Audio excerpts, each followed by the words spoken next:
of wool. We're done with Holston. Now we follow Mayor Jahns, this elderly woman who's been running the silo for decades.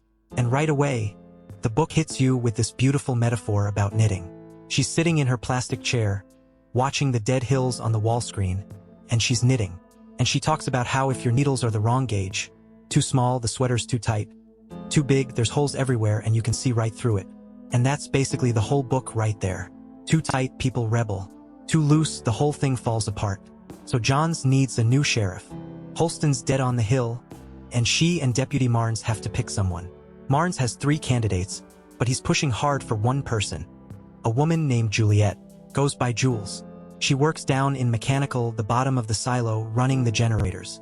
She's a wrencher, a fix-it person. Never comes up past the 80th floor.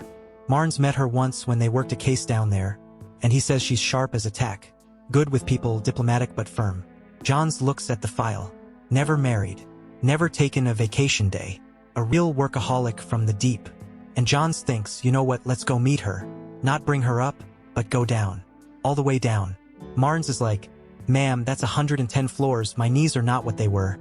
And Jahns basically says, too bad, I want to see my people. So they start climbing down. And the book does this incredible thing where you feel every floor. These 2 old people holding hands on the dark stretches of the staircase, sharing a canteen, just going. And Jahns starts noticing things she hasn't seen in years. The silo is changing in ways she didn't know about. Construction she wasn't told about. Walls painted different colors. She realizes she's been up top so long she doesn't even know her own world anymore. They stop at the nursery on the way down, the hospital floor, because Jahns wants to meet Juliette's father. And this is where the backstory hits hard. Dr. Nichols tells them what happened. Juliette had a baby brother. He was born premature, 1 pound 8 ounces. They put him in an incubator, but the machine failed. The baby died. And then Juliette's mother killed herself a week later. 13-year-old Juliette blamed the broken equipment.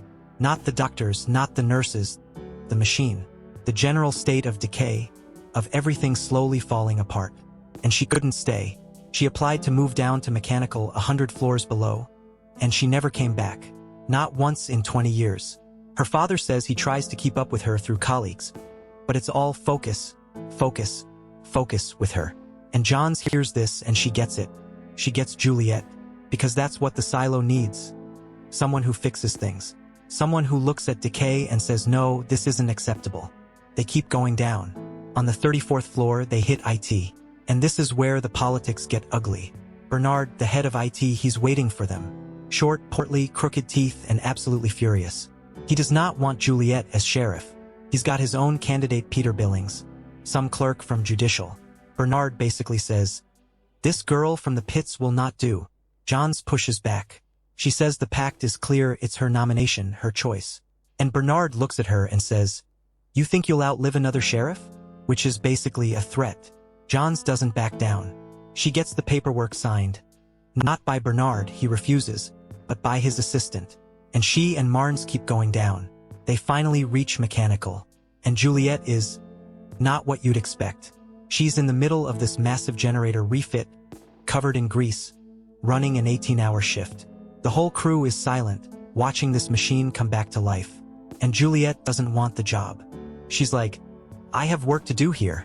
But Jahns sees it, the leadership, the competence, the way the whole crew looks at her. Jahns and Marnes start climbing back up. Just the 2 of them. And on the way up, something shifts between them. They're holding hands openly now, sharing water, and Jahns has this realization. The reason Marnes never took a promotion, never became sheriff himself, was because of her. He's been in love with her for decades, and he never said a word. She squeezes his hand and thinks about all he silently sacrificed. They stop at the nursery again on the way up. Jahns needs to use the bathroom. She's exhausted. Her legs are shaking. She's been drinking from Marnes' canteen all day. Her stomach starts burning. Her legs give out. Marnes is calling for a doctor, and Jahns is trying to tell him she's fine. She just needs rest. But she can't swallow, can't breathe properly. The doctor comes. They lay her out. Marnes is holding her hand, crying.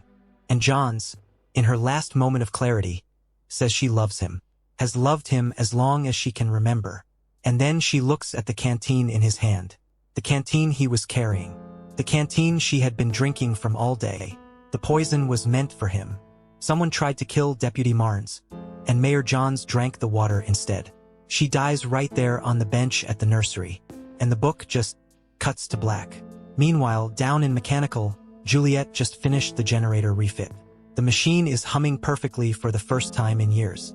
The whole crew is celebrating. And then a porter runs in, face white as a sheet, and the news spreads through the room like a wave. The celebration dies. Men are wailing.